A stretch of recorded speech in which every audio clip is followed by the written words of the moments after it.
It's Sunday, March 3, 2024. I'm Anthony Davis. Welcome to the Weekend Show, where we make the time to consider the news of the week. You can support my work and independent journalism at patreon.com/5Minute News. Our guest today is a former associate of Rudy Giuliani, who was a figure in the disgraced former President Donald Trump's first impeachment investigation. His story is immortalized in his new book, Shadow Diplomacy. Lev Parnas, welcome back to the Weekend Show.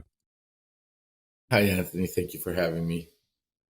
So, when we spoke last time, it was a while ago since we spoke, but obviously you've written this book and you've been able to talk about things in a very personal way, about your kind of personal story being, I describe you as being in the room where it happens, right? You were very much at the center of this whole story of, Russian collusion, the extorting of Vladimir Zelensky. So that was the first impeachment. But also what we're now discovering, isn't it crazy that, years later, that stuff now is only really starting to come out. And I hope that people are starting to make sense of it. This is after this former FBI informant has been charged with lying about Hunter Biden and Joe Biden's role in the Ukraine business Burisma, which completely undercuts the impeachment inquiry. And so this is, it must be for you, and certainly the timing of your book, it certainly must feel like this story has come full circle. How did you feel when he was charged? Anthony, things like that only happen. Only God's work. That's all I could say. Only God could make something like that happen, and the timing and everything. The reason why I wrote the book, the reason is because there was so much that transpired in Trump's administration and the rooms that I was in. It wasn't one room. It was like different rooms, right. Different countries, different hotels, different meetings, behind the scenes. And there was so much that I had to tell. And the problem was when I came out 4 years ago and started talking about it, people thought I was crazy. The media tried to discredit me. Bill Barr used and Donald Trump used the DOJ to arrest me, to shut me up, to try to make me look like I'm a liar, like I don't know what I'm talking about. If you look back at my very first interview that I did with Rachel Maddow, every single thing that I said about every single person in the interview that everybody thought that, we can't believe it. It can't be true. It can't be. Attorney General Bill Barr, really? He's going to be corrupt and arrested?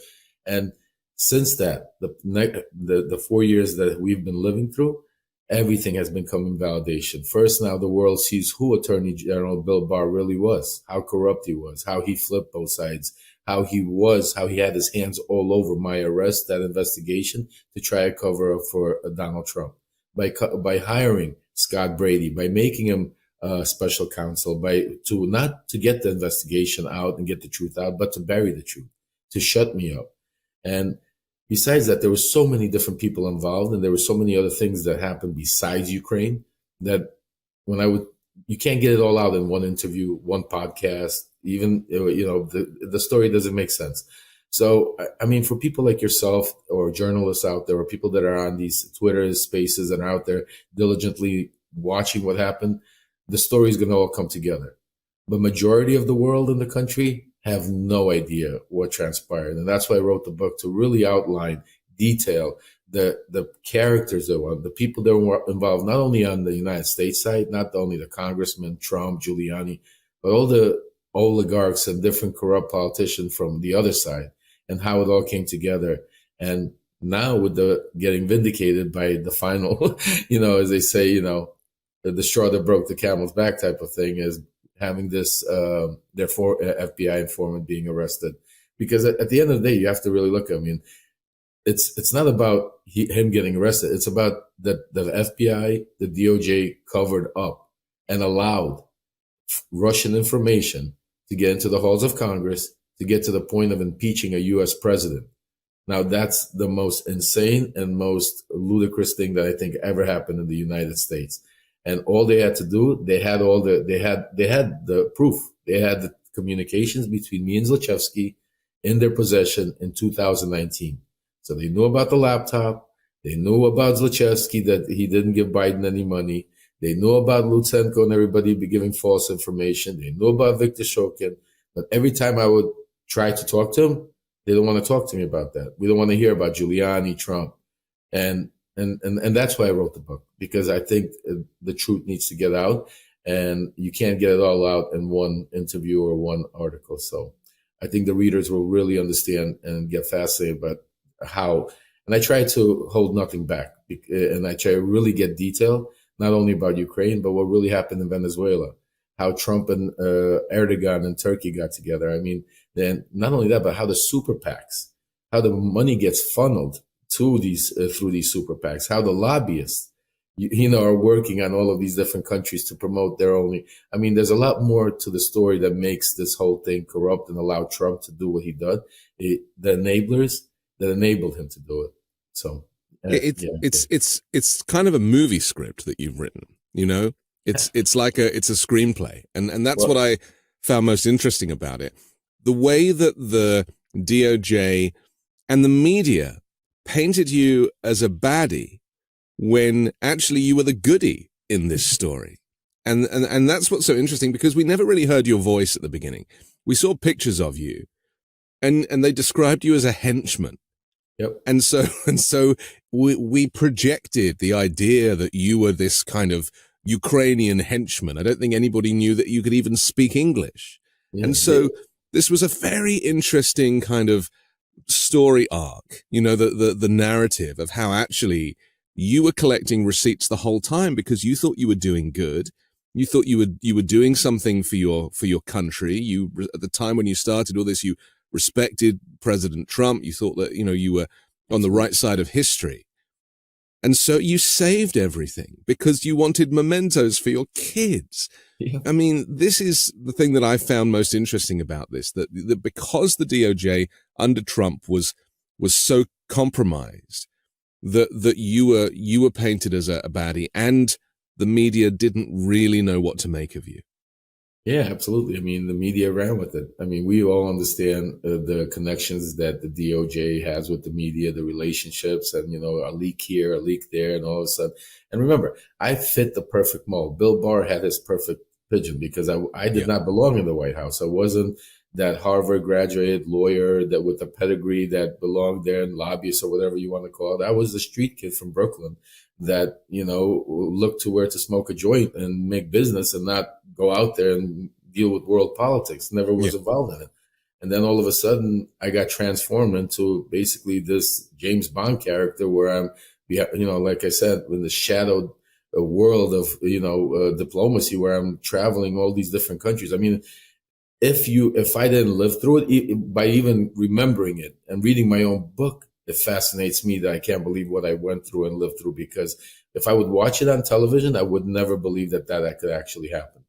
So the title of Shadow Diplomacy is very, very well conceived in my view, because, you, as you say, you were like a fixer, really. You really had to make these relationships, connect people with other people, and therefore you had to know people in the first place. And they took advantage of the fact that, you could, you were multilingual, that you had this ability to communicate, which is something that people like Giuliani and Donald Trump have no ability for. So you must have felt quite proud in that moment that you were able to be this, this great connector, that you were doing a good thing. Let's just talk for a second before we get to how it all got twisted. Just remind us how you felt when you thought you were doing good for the United States. I mean, I feel very crazy sounding what I'm going to say, but I really believed I was going to get the Medal of Honor. I mean, I thought I'm saving our country from the evil deep state. To the point where, Anthony, like I told you, I mean, I lost my family. I was fortunate enough to get them back, but my kids, my wife, anybody that I grew up with, majority of the people, I mean, except for the hand-picked ones that would jump on the Trump bandwagon that wanted to go with me to the events. And it was just, as when you say mega, I was as mega as you. I mean, I was the original, like they say, the OG. The OG, I was the mega OG, where there's there was nobody could say anything bad about Donald Trump or Giuliani or anybody in that.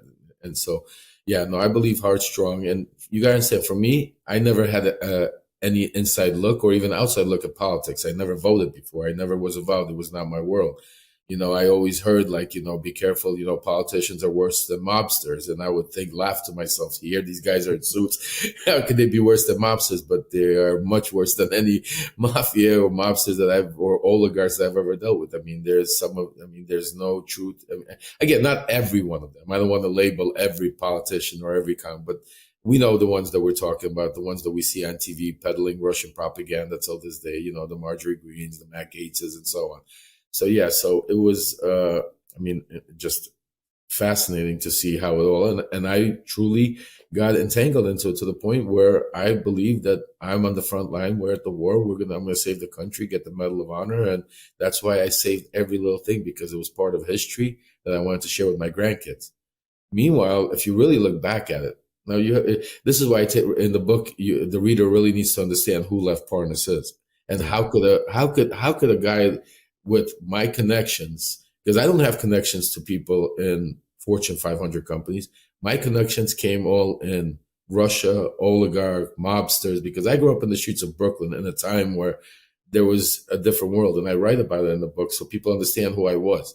You also have to understand Donald Trump, the Secret Service, and Rudy Giuliani's intensive investigators, and every congressman that vetted me from the Secret Service to the CIA knew everything about me. And they still came to me. The reason they came to me is because they wanted those contacts in that world. Yeah. They didn't want legitimate people. They wanted contacts that were willing to play ball the way Donald Trump and Rudy Giuliani wanted to play ball.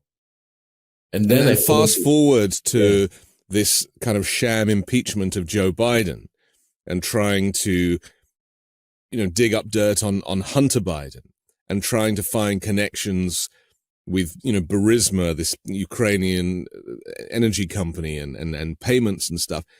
If we go back to it being a screenplay or a James Bond movie, it all kind of has perfect, elements to make the story, doesn't it? Oh, absolutely. And so it's almost like you couldn't make it up. It was a perfect scenario for people to buy in, for the MAGA groups, but also Republican lawmakers to kind of buy into something, to think that they've got this, this great haul. Yeah. And actually the reality was actually quite kind of boring, because, just tell us very quickly about why Burisma, as we're learning now, would put Hunter Biden on its board. This idea about, credibility and where the country was at the time. Yeah. Well, first of all, let's understand that Burisma in that part of the world is like a Fortune 500 company. Yeah. So without taking everything out, the first step is, what do Fortune 500 companies do? They usually stack their boards of people with names. Right. Not always having any profession, but because they have some connection to some world, or because they're a big name, they're a big author, they're famous, and they stack them, and they get paid lots of money to do nothing but maybe show up once in a while at some board meeting. Happens every day all over the world and in the United States. So that's first of all. So when they go out there and say Hunter Biden, his name is Biden. Let's understand. If I had a company, I would like to have a Biden on my company, and so would you, and so would majority, because that's the way the world is. It's about connections, and it's about influence and having it. So that's the first thing. Second of all, let's now go back in time a little bit where Burisma was.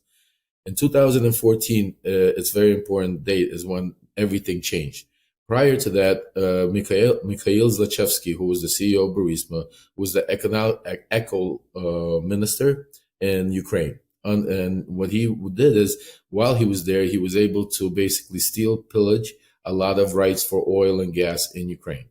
When the 2014 Maidan revolution happened, he fled to Russia because he was part of the Russian Putin's influence in Ukraine, and he was part of the Yanukovych regime, and so he fled. But he kept all his, from business, because the way they set up their businesses, they do it offshore, European companies. So he retained the rights to all of these Ukrainian mineral rights. and was making billions and hundreds of millions of dollars. Well, when the United States came in and they started, we're going to root out corruption, and we're going to, put in this anti-corruption organization. You have to understand that even though they were handpicking individuals like, Poroshenko and others to be in the lead, they were still corrupt in their way. I mean, no, you couldn't find anybody that's not corrupt. I don't care, because that's the way of life. That's the oil business for you, right? And it's the way of life in Ukraine. I mean, there's just a level of corruption that they're willing to go to, and you hope that maybe they've been corrupted so much, made so much money that now they'll try to do good with it. That's what the hope is. So when they put these people in, these individuals understood that they wanted to take away what Zlochevsky had, and they had the opportunity to do it. So they basically started leaning on him to get bribes. That's where Viktor Shokin comes in. Viktor Shokin was the prosecuting attorney general at the time in Ukraine. So the way the system is set up in Ukraine, like you see in movies, it's Eastern Europe. Yes, there's a lot of criminals, they go away, but there's also a lot of corruption. And that's how these prosecutors, when they retire, are worth hundreds of millions of dollars and live in Europe in villas. So Burisma was just a client to Viktor Shokin. They had a falling out. And Viktor Shokin, over a $5 million bribe that Viktor Shokin was supposed to have. And this is what the interesting right is the same 5 million number that comes into effect that supposedly Biden got. Yeah. So Viktor Shokin then starts using pressure, threatening Burisma that he's going to go after him. So there was an individual by the name of Vitaly Prus that happens to me, and this is why you have to read the book, because it's so it gets a little entangled, but it's so important to understand. This is a gentleman that has a company, a Russian company. He's a Russian individual that's been working with Giuliani for 15 years, setting up speaking arrangements all over Eastern Europe with different presidents and different countries, Georgia, former Soviet Union countries, that has ties to a lot of powerful Kremlin and oligarchs and so on. So he happens to be the one also that knows Mikhail Zlochevsky.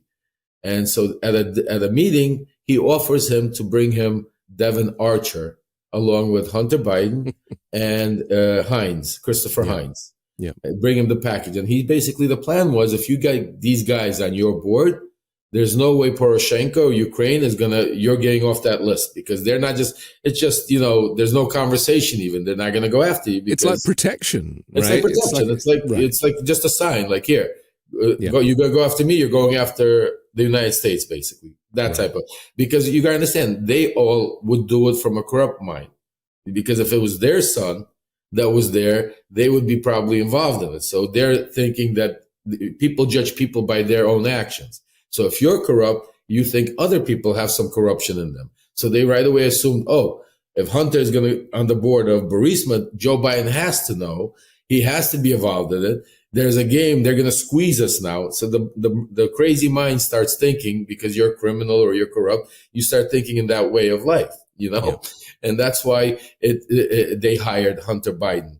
And even you could see Christopher Heinz was smart at the time. Hunter Biden was, unfortunately going through a lot of tough times. He was compromised. He was an addict. And he needed something to do, because I think the thing people forget about Hunter Biden is that, he struggled with his sobriety for years. Absolutely. He's always trying to better himself, to do something that will stop him from using, to stop him from being isolated, to feel part of something.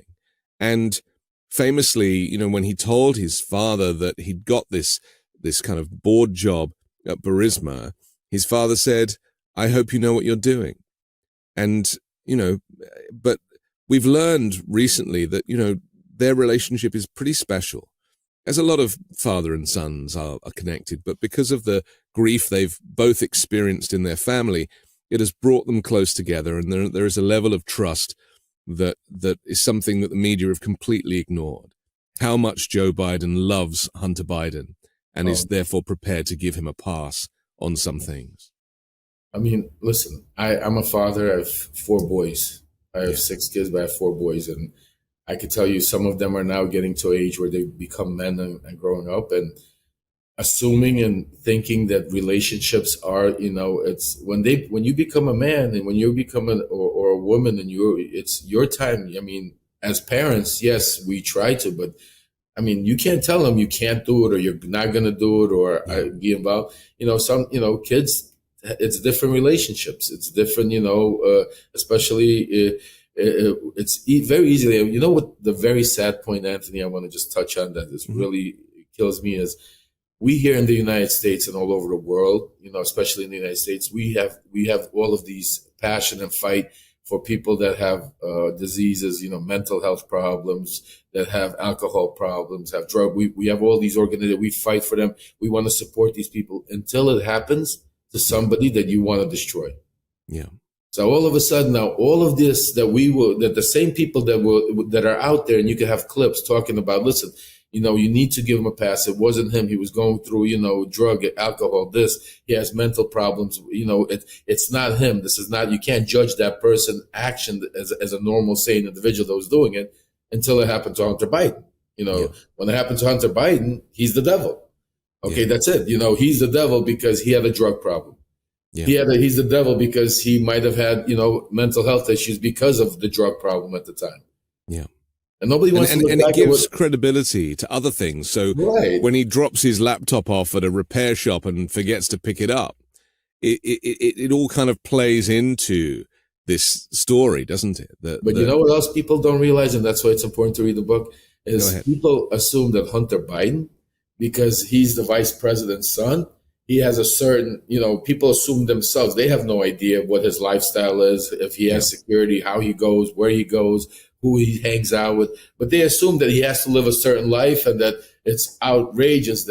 But they don't realize because of the lifestyle that he was living, that he was such a big mark for everybody around him. Right. Not just Russia. It was everybody. He was a mark. That's the sad part.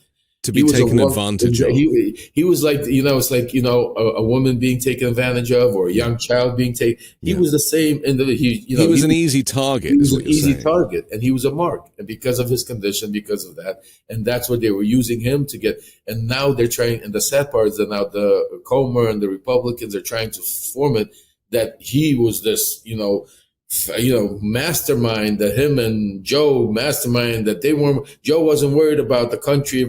He had running vice president. He was worried about making $5 million from Burisma, from some criminal. I mean, it's just, the story is so insane, and the crazy part about it, and which is why I look at all of this and now everything's coming to fruition, is because as hard of a patriot towards MAGA that I was, and as hard as that I went out there and tried to find this information because I wanted to get to the truth. Because I believed the truth. I believed he was guilty. I believed Joe Biden was guilty, Hillary Clinton. I wanted to get the truth.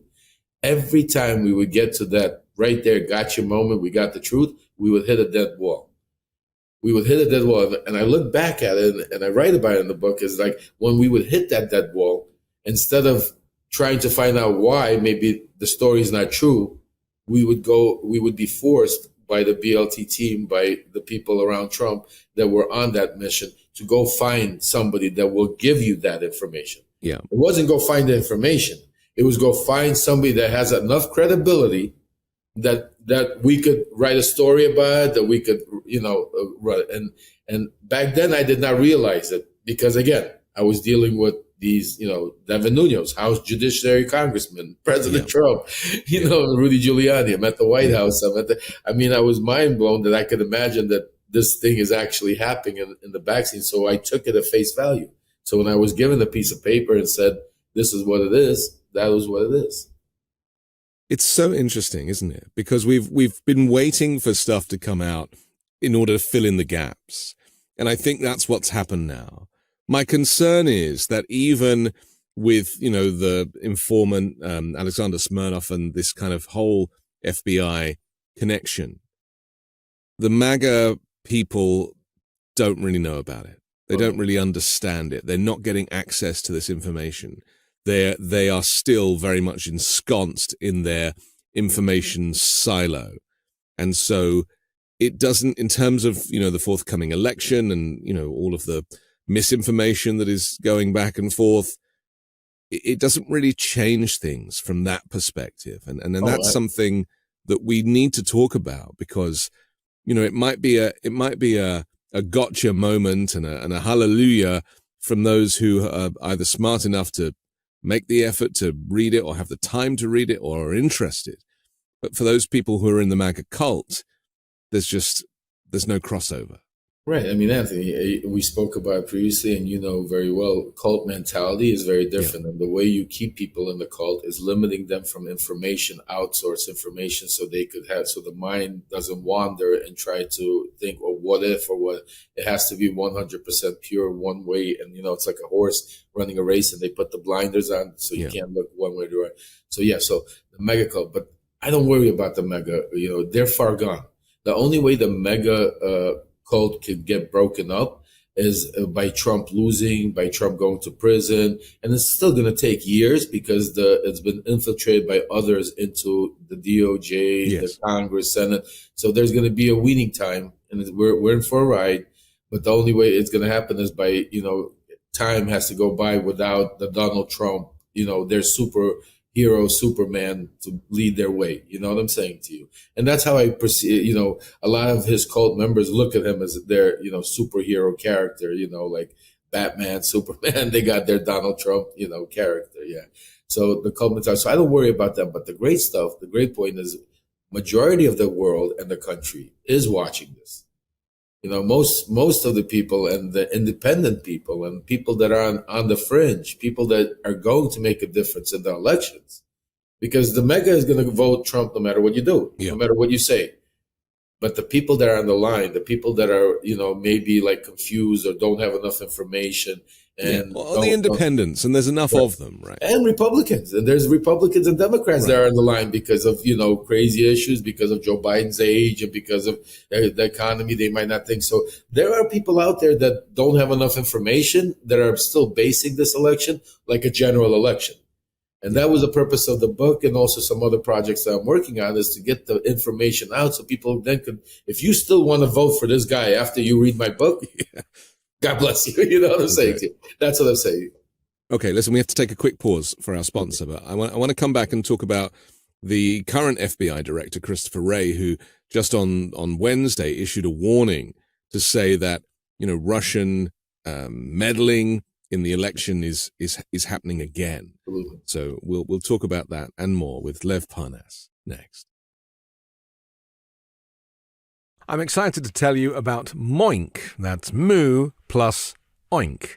Moink is a meat subscription box company on a mission to fight for the family farm. They're located in rural America, run by an 8th-generation female farmer. Their animals are raised humanely, their employees are paid a living wage, and the quality of their product is better than anything you'll find in a store. Moink delivers grass-fed and grass-finished beef and lamb, pastured pork and chicken, and sustainable wild-caught Alaskan salmon straight to your door. I've received one of these boxes, and I can verify that the quality of the food was excellent, and it tasted delicious too. Keep American farming going by signing up at moinkbox.com/weekend now, and listeners of this show get free bacon for a year. That's 1 year of the best bacon you'll ever taste, but for a limited time. Spelled MOINK box.com/weekend. That's moinkbox.com/weekend. I've always found it difficult to find clothes that I like to wear, and when I find one thing that works, I just buy loads of them and just wear the same thing all the time. Well, men's closets were due for a radical reinvention, and Rhone stepped up to the challenge. Rhone's commuter collection is the most comfortable, breathable, and flexible set of products known to man. And here's why. Rhone helps you get ready for any occasion. The commuter collection offers the world's most comfortable pants, dress shirts, zips, and polos. You'll never have to worry about what to wear when you've got the Rhone commuter collection. The comfortable 4-way stretch fabric provides breathability and flexibility that leaves you free to enjoy what life throws your way, from your commute to work or your 18 holes of golf. It's time to feel confident without the hassle. With Rhone's wrinkle release technology, wrinkles disappear as you stretch and wear the products. It's that easy. And with Gold Fusion anti-odor technology, you'll be smelling fresh and clean all day long. And on top of that, Rhone is 100% machine washable, so you can ditch the dry cleaner altogether. I personally love a technical fabric, something that is advanced and uses technology to make a more comfortable and more modern outfit. Now, the commuter collection can get you through any workday and straight into whatever comes next. So head to roan.com/Anthony and use promo code Anthony to save 20% off your entire order. That's 20% off your entire order when you head to RHONE.com/Anthony and use code Anthony, ANTHONY. It's time to find your corner office comfort.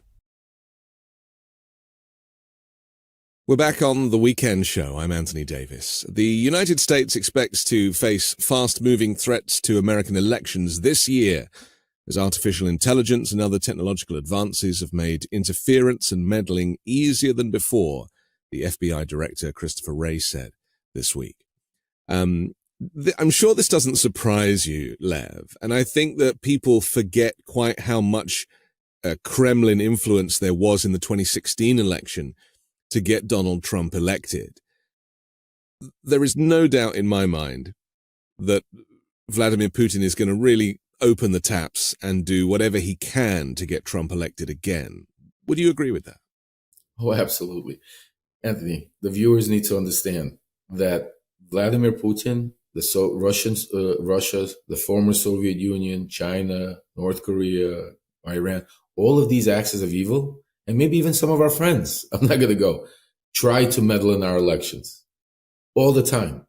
The reason why now we're finding out how much it's happening is because technology happened.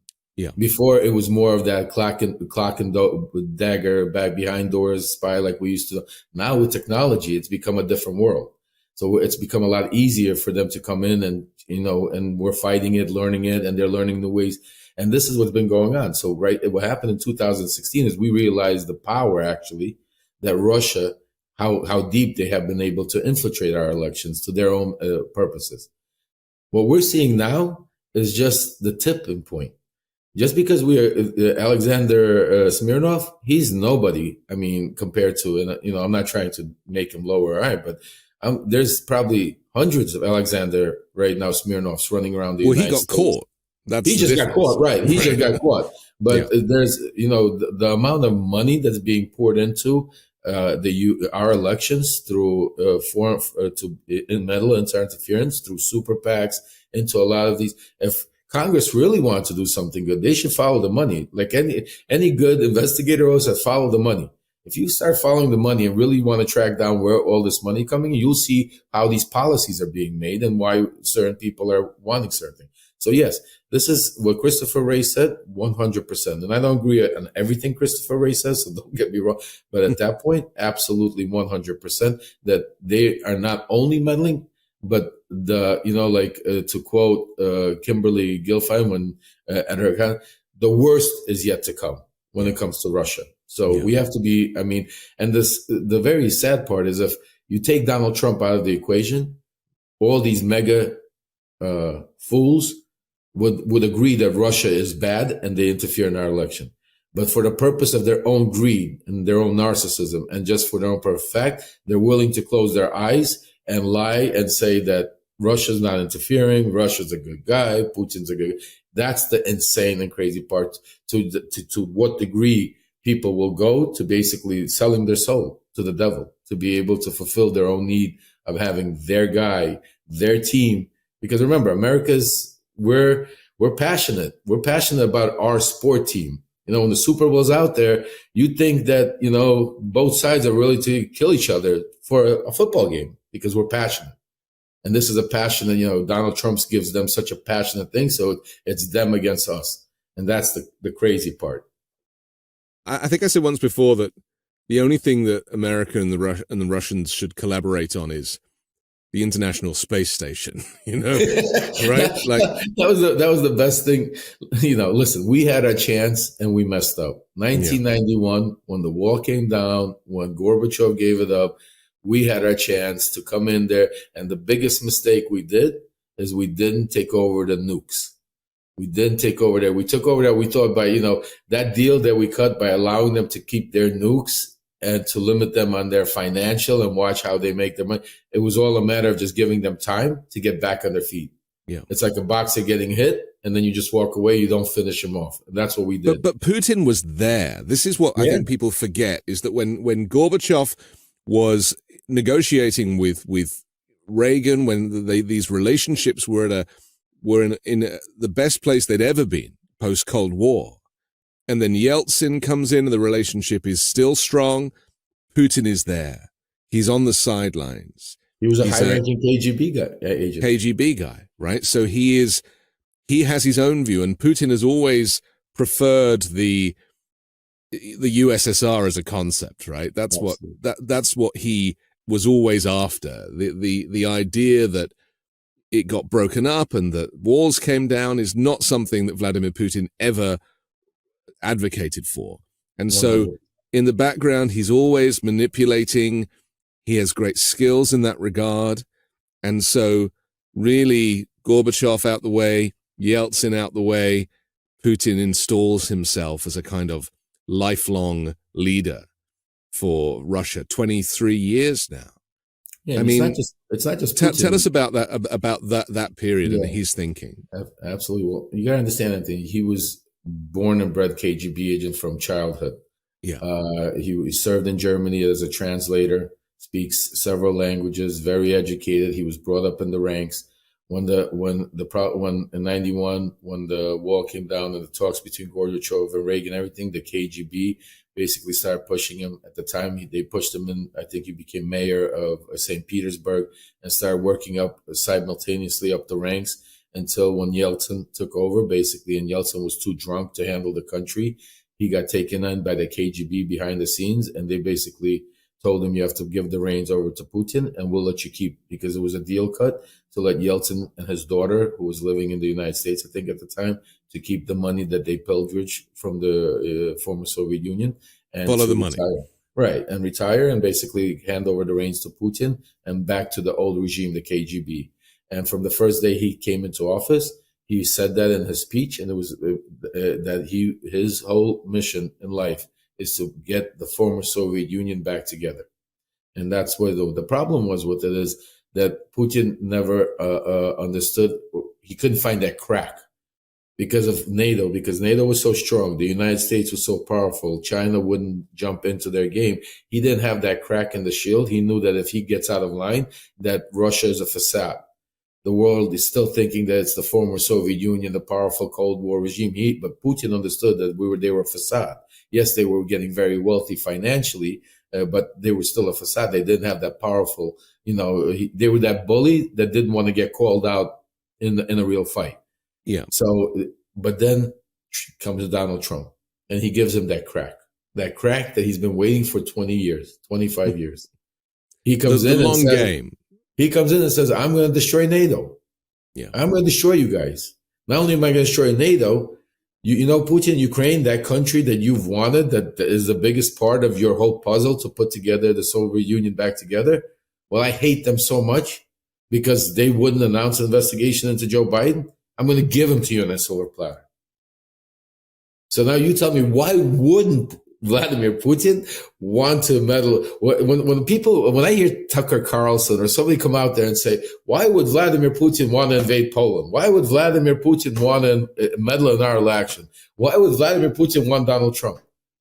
Are you really kidding me? I mean, my 10-year-old child understands why Vladimir. Well, because they do know, right? They're playing devil's advocate. Absolutely. Because they are doing the work for Putin. Yep. And, when you talk about the arrival of Trump, because it was a long game, as I said, right, with identifying Donald Trump. There was a few opportunities for him to run where he nearly did and didn't. They finally get him to run, give him the confidence, give him the financial support. They're like, this is our moment. And he caves. I mean, he was thrilled for the attention, Trump, as a mark. He's a perfect candidate, isn't he? Yeah. Even if you fast forward to just last week, when he says that if NATO members don't pay their full 2% of GDP, then I won't just tell Russia, but I will encourage Russia to attack NATO countries. I mean, that is a remarkable announcement and worthy of not just impeachment, but arrest for treason.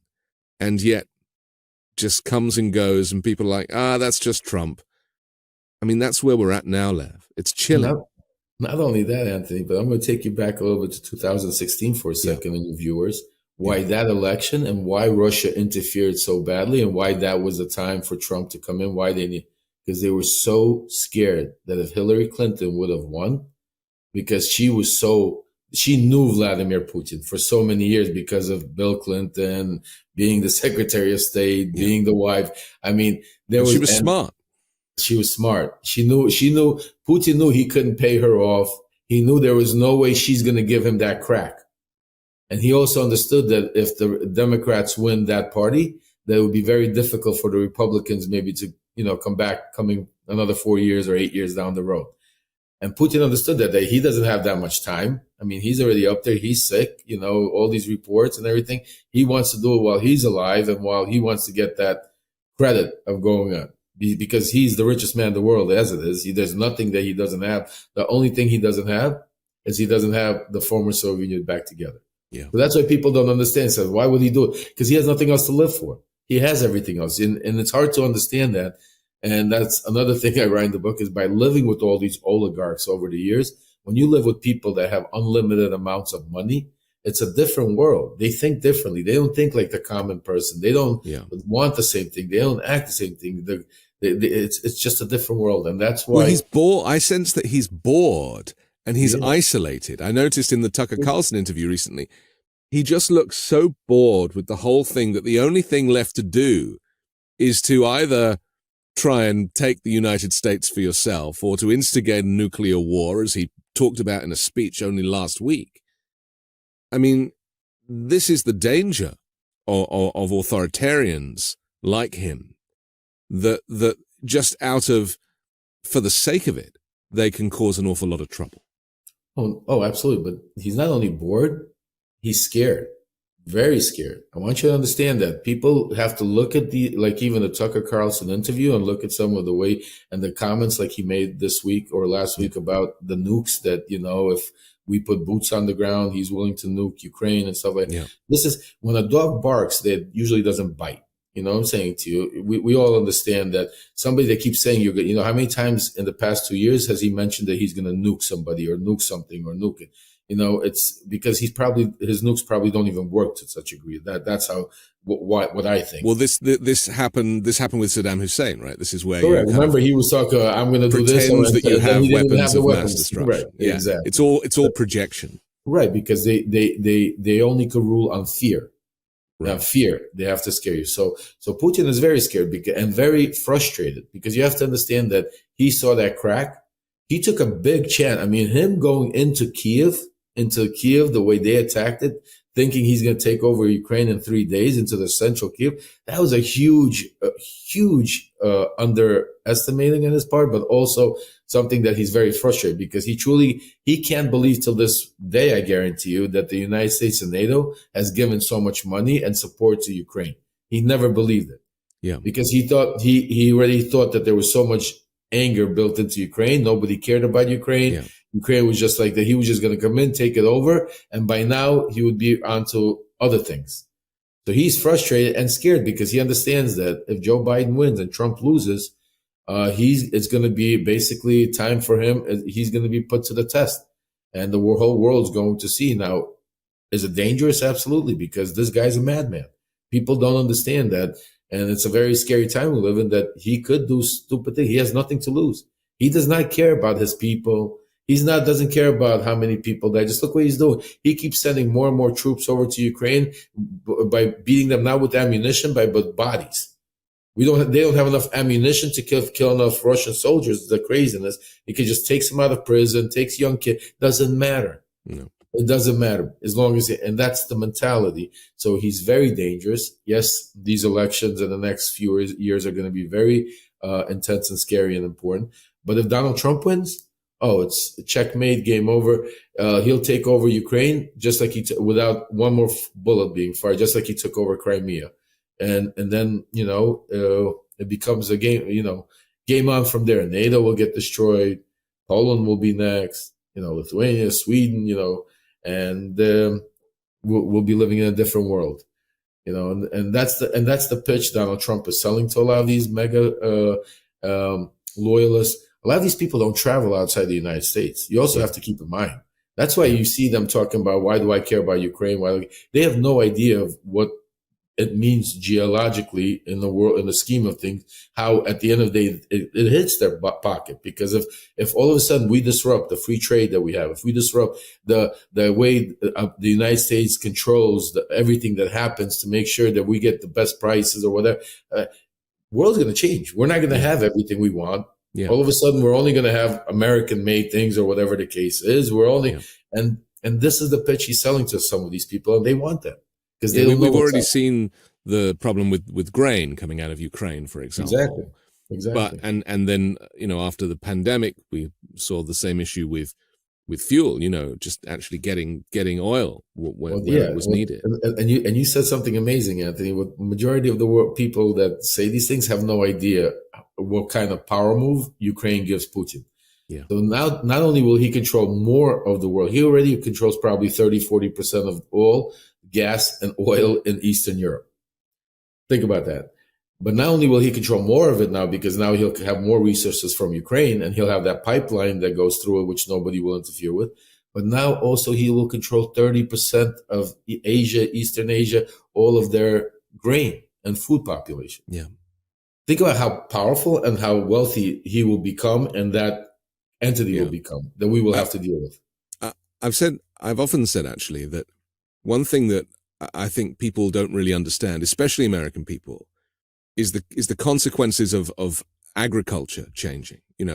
Agriculture is something we take for granted because we shop in supermarkets where everything's in plastic. But actually the way that the worldwide agricultural industry is affected by these geopolitical issues is significant, and it will mean that people could starve. Yeah, well, that's the sad part, but we're not going to realize it until, that's the sad part, until when we're complaining that our eggs cost $2 more, when bread all of a sudden goes up from $2 to $4, that's when we're going to realize and say, oh, why do I want to pay $4? It's because of food. And that's the crazy part. Until it hits us, until a lot of the people just don't care about what goes on in the world.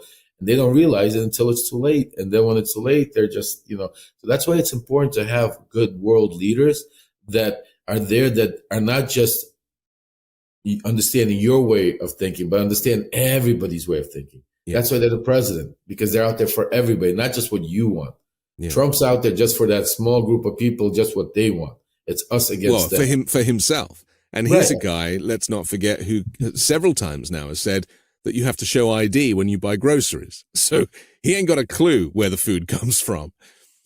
Just tell me, Lev, how you felt with the Tucker Carlson interview. Not so much the actual interview, which was a disaster. It didn't work out as planned and as billed, because Putin did like a half-an-hour monologue about the origins of Ukraine. And then the rest of it was just stilted and weird. But the tough stuff for me to digest was seeing Tucker Carlson, because he was in Russia for a few days, then go make these videos at a train station or at a supermarket and try and convince the American people that Russia is better than America. The train station is cleaner and there's no homeless people, and the supermarket, he was like sniffing bread and I mean, it was so offensive and so treasonous. And yet again, just kind of came and went. This has become so normalized. How did you feel? I was disgusted, because why I was disgusted, just like when I get disgusted watching Giuliani or Trump lie, because I was there, I saw it. I was in Russia. I lived in Russia. I've been there playing. I know Russia. And he was just basically like filming a commercial, or like a travel commercial for Russia. I mean, are there great things about Russia? Absolutely. Their vegetables, you can't get vegetables like that because it's naturally grown and it's fresh and it's good. Bread might be great. Bread might be better there than most places in the United States. I mean, just the way it's grown. So yeah, there's food wise, maybe yes. Are the train stations cleaner than the United States? Probably, absolutely. But he doesn't tell you why it's like that, how it gets like that. Right. He doesn't show you, why the train stations are clean, who's forced to do it, and how it's being run by because people aren't free. he doesn't show you people getting arrested because they want to go, protest Navalny's death, and just because they come out on the street and he doesn't go there. He doesn't go to the courts and prison colonies to show the ballerina that's being arrested because she put $51 donation to the Ukraine. He's not showing the true Russia. And, it's just like him, like Tara Reid. She lives in Russia now. I mean, she's completely out there, when they go out there and promote Russia like it's some kind of a beautiful place, why don't you live there then? Yeah. Who's stopping you? I mean, because none of them would last a day there, because they don't talk about that. Tucker Carlson doesn't talk about how I'm sure he wasn't allowed to ask every single question he wanted to ask.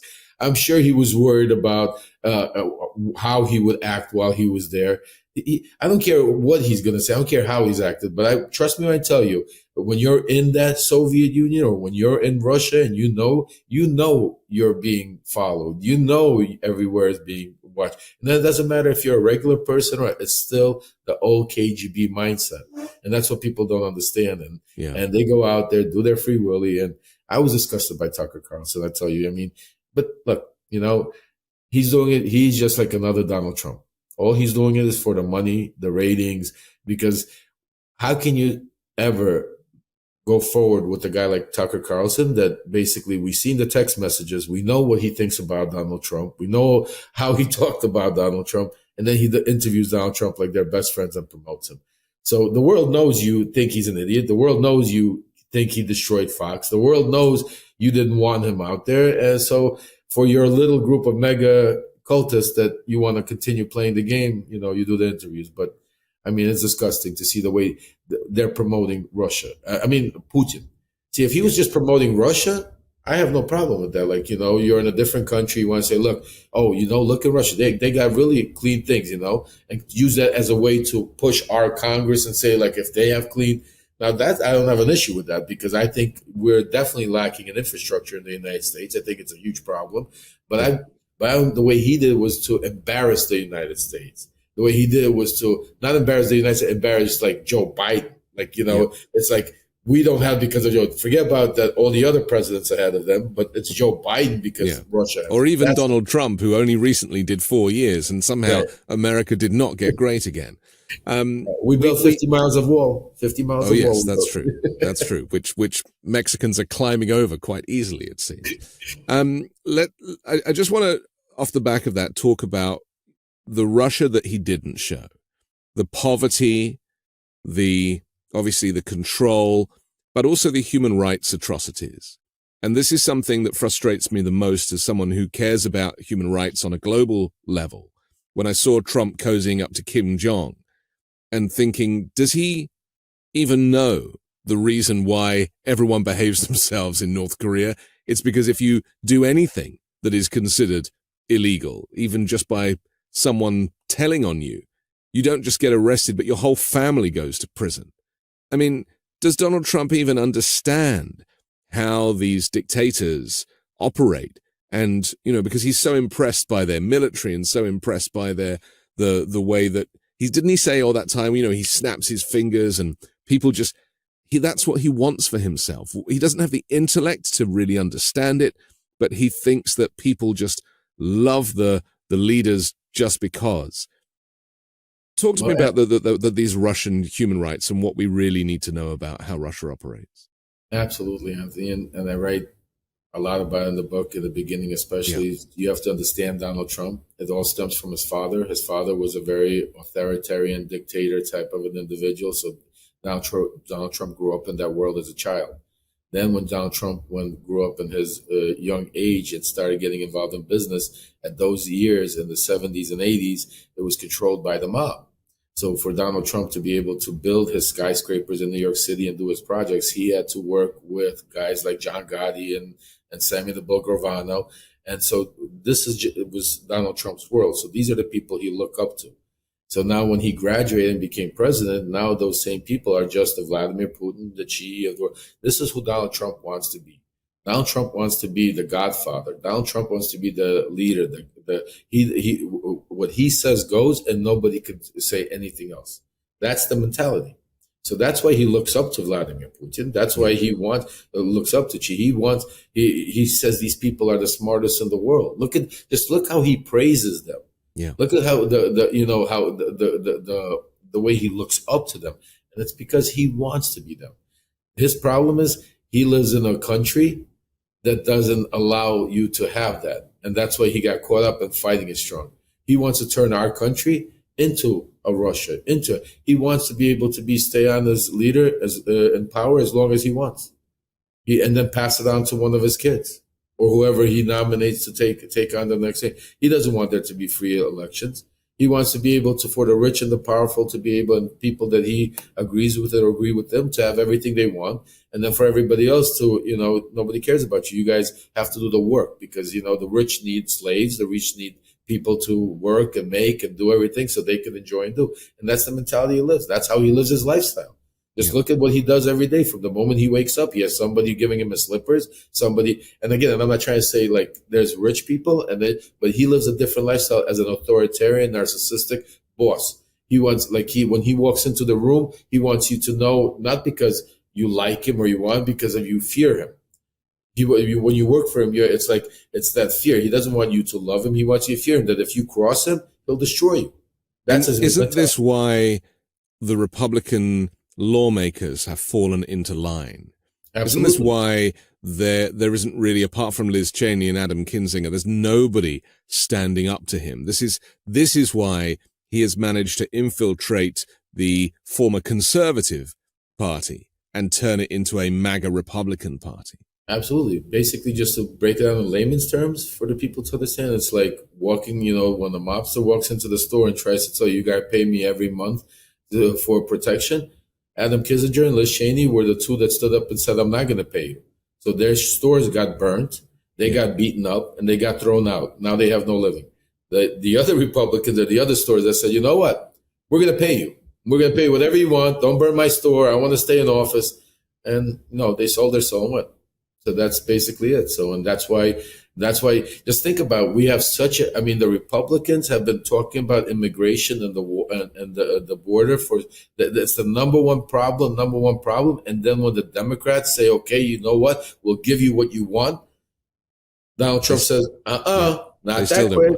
No, we're not ready yet. Yeah. We're not ready yet because I need to use that for the election. Because if I give that to you, what am I going to do in my rallies? How am I going to go out there and talk about, the wall? Because it'll be fixed. There'll be things going on.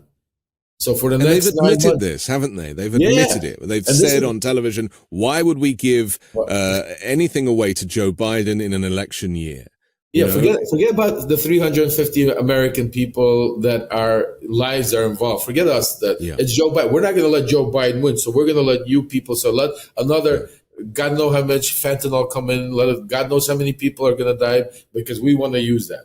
And this is the crazy part, Anthony. People you got to listen to what Donald Trump says. Listen to what they're telling you. They're doing it. They're not hiding it.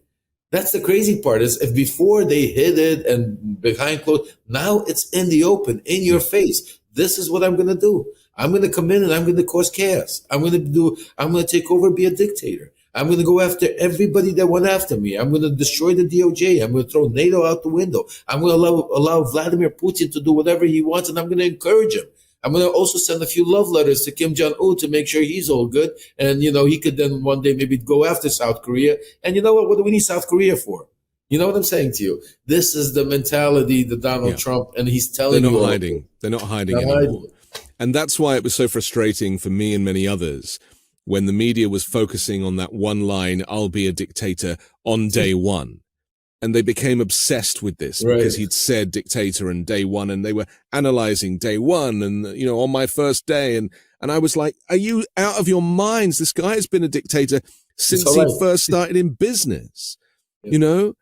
People have such short memories, and the news media is failing to educate and inform people as to how dangerous this is. And I get criticized sometimes for when I make videos and compare him to Hitler. And say, Hitler was elected and people didn't have the kind of communication that we have now. They didn't have the news channels. They didn't have social media. If he had this type of, it would have been over with. It would have been over with. Yeah. The world Okay, listen, would we have to take another quick break, but I want to come back and talk about the late Alexei Navalny and how his murder can also be traced back to the behavior of Donald Trump in recent weeks on The Weekend Show. 10 seconds on the clock. How many things can you name that are always growing? Your relationships, your skills, your customer base? How about businesses on Shopify? When we started podcasting, an online store was the furthest thing from our minds. Now we're selling t-shirts and Midas Touch merch, and it's so easy, all because we use Shopify. Shopify is the global commerce platform that helps you sell at every stage of your business, from the launch of your online shop stage to the first real-life store stage, all the way to the "did we just hit 1 million orders" stage. Shopify's there to help you grow. Whether you're delivering daily digests or serving sensational scoops, Shopify will help you sell everywhere. From their all-in-one e-commerce platform to their in-person point-of-sale system, wherever and whatever you're selling, Shopify's got you covered. Shopify helps you turn browsers into buyers with the internet's best converting checkout, up to 36% better compared to other leading commerce platforms. And sell more with less effort thanks to Shopify Magic, your AI-powered all-star. Shopify powers 10% of all e-commerce in the US. And Shopify is the global force behind Allbirds and Rothney's and Brooklinen and millions of other entrepreneurs of every size across 175 countries. Plus, Shopify's extensive help resources are there to support your success at every step of the way, because businesses that grow, grow with Shopify. Sign up for a $1 per month trial period at shopify.com/weekend. Go to shopify.com/weekend now to grow your business no matter what stage you're in. That's shopify.com/weekend. We're back with Lev Parnas here on The Weekend Show.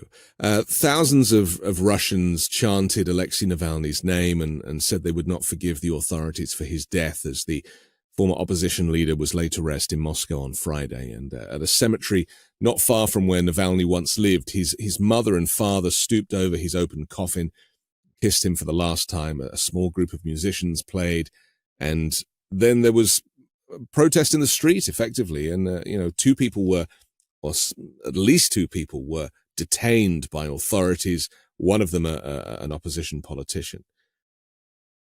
The timing of Alexei Navalny's death, his murder by Vladimir Putin, his execution in a Siberian prison, it did not come as a surprise to many people because of the heat that was going on surrounding Ukraine, the support for Ukraine, but also Donald Trump and what he was saying about NATO, as we mentioned earlier. It was a moment for Putin to strike. I mean, he could have killed Alexei Navalny at any time whilst he was detained. Tried to kill him on an aircraft by poisoning him, and he only survived that because they diverted quickly, and he ended up in a German hospital. But how did you feel when you heard that Alexei Navalny had been killed, and what did that say to you in the moment? As sad as it was, Anthony, I have to be honest with you, and I knew it was going to happen. I felt it was going to happen very, very soon after Trump's message, because I look as an insider, as somebody that lived that life and spent all those years with Trump and understand the way he talks and understand the way Putin, the way people give each other messages. And because you have to understand, Trump does, when Michael Cohen comes out and talks, it says Trump talks like a mobster. He gives you messages. He doesn't just clearly, he understands. So there's a tactic that very rich people use, that when you have all the money in the world, what do you gift somebody? So people start gifting each other like rare tickets to a concert, backstage events, historical things of value where you can't just give it money or some kind of value. And Trump knows that. He's played the game. He lives it. So now take it. Now Trump wants to get in Putin's good graces, but he can't go call him He can't speak to him. He can't have even anybody around him, especially the way he's being watched and everything, Putin. So what can he do to show Putin that I got you? I still need your strong support. Please help. He goes out and makes a comment about NATO. And he did, and this is the important part. He didn't just say this time that NATO, if they don't pay, that I'm going to dismantle NATO. He went a step further, and this is where the message came in, that I will not only allow Russia, I will encourage them to do what they want to do. So now, 2 days later, Putin responds to his message. And he had to respond to let Trump know that he understands very well that Russia will do whatever they want to do. So he had to do something as outrageous and on a world stage to show that message in return. And he could have only done one thing, is kill Alexei Navalny. And it was also perfect timing because he just announced that he's going to run again. So he kills two birds with one stone. He kills the opposition, and he gives Trump the message that we're ready to do what we're going to do. And we're going to help you get into office. So this is the type of messages powerful people play on the level that regular people don't even understand. They look at that and say, that's why when I go on some spaces or talk shows and they say, you're crazy. Yeah, I'm crazy, but you don't know these people. You never lived with them. You've never heard them speak. You've never heard what they want to do and how they do it. I've lived that life for 50 years. And that's why I write about it. But I wasn't just a regular guy. The reason why they chose me was because I knew that life. I knew these people. I knew how they think and act. Because that was the only way you were going to be able to go in there and try to get information on the president or vice president of the United States of America. Let's understand. You can't just go to the corner store and say, you know what, you have some tapes, videotapes, or, you want to sell me. So, yeah,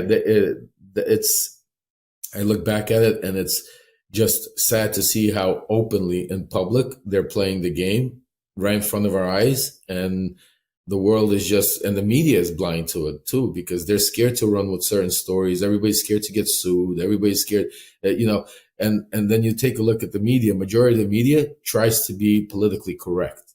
They try to show the other side. They try to show that they're not biased. But then you have Trump's side and Fox and the media on the right. They don't play that game. They show bias. They only show one way. So it's like playing in a soccer game or a football game where, 10 on 10, but you got 10 and they got 5. I mean, eventually, you're going to lose the information. So when it comes to the information war, and that's why their voices are louder, because if you turn on Fox, you'll hear the same narrative 24 hours a day. You will never diverse. And if there's a diversion of the narrative, there's really a comeback right away to squash it.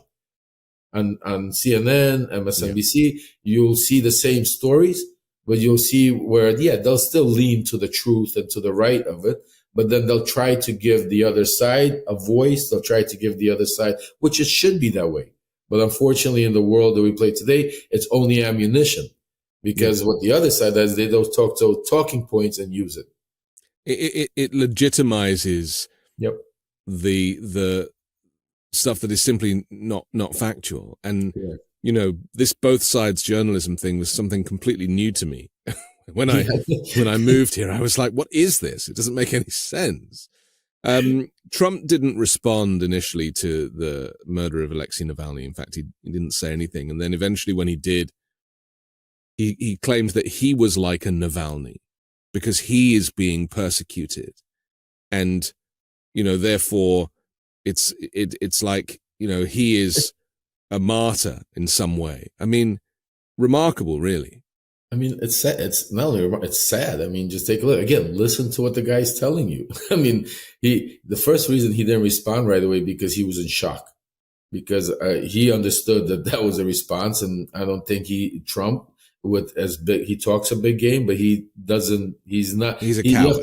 You have to grow up in that world and be able to kill, maim, and not worry about, it's one thing to talk about it and, I could do this and I could that. It's another thing where, a guy like Putin probably killed people with his own arms, watch people die in front of his own eyes. It takes different people to be a dictator.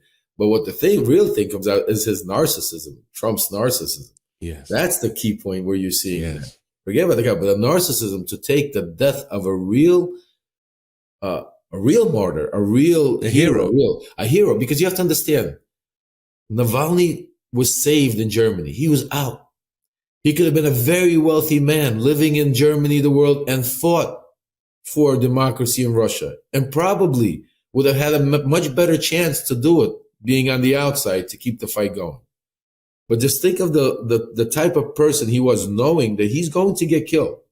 He's going to get tortured. He went back into the lion's den. There was no doubt about it. As soon as he gets in there, he knew he was going, and he was ready for it. And he knew it, and he sacrificed himself. That's a real martyr. That's a real hero for the cause of the country, to make sure that people were aware what kind of dictator, what kind of monster Putin is. And then you get this coward Trump comes in and tries to use a real hero, a real martyr, and to use that credit as a narcissistical a word to say. Well, he did the same when al-Baghdadi was killed. Exactly, Do you remember? Yeah. And he was like, I did it, and I probably won't get the credit for it. And it was like, really, this is who you are. Do you think, because there's a lot now that is stacking up in terms of, because as Trump is getting more and more desperate, we haven't even mentioned his legal cases, but they're ramping up. He now owes $500 million to the court. I mean, he can't afford that. He's not a billionaire. He doesn't have the money that he claims. And so that is obviously hurting him, that people are now starting to realize that he's not as rich as he claimed. But also the fact that he's slipping up and saying weird stuff, and he's having to keep a schedule because he's due in court, but he's also doing rallies. And so, as the next few months, go on, there are going to be more kind of weird moments where he says crazier and crazier things. Do you think that people are really going to start to realize that this guy is seriously compromised, not just mentally and emotionally, but also in terms of the compromat, the relationship with Russia, and how, a Donald Trump presidency would be extremely dangerous for everybody, not just Democrats, but for everybody? Oh, absolutely. And, Anthony, one of the things I learned by, I became an expert on politics by living that life from the inside. I learned that right now, all the media and all the news we hear is goes by the wavelength. It's irrelevant right now. It's really irrelevant. And then something such huge happens, it's really irrelevant. The real race is going to start sometime in the summertime, June, July, August, and then really September, October. That's when it really heats up.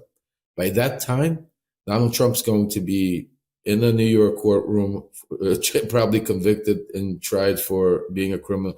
There's so many things that are still yet to happen that majority of the public that will make a difference in this election are not yet focused on this election.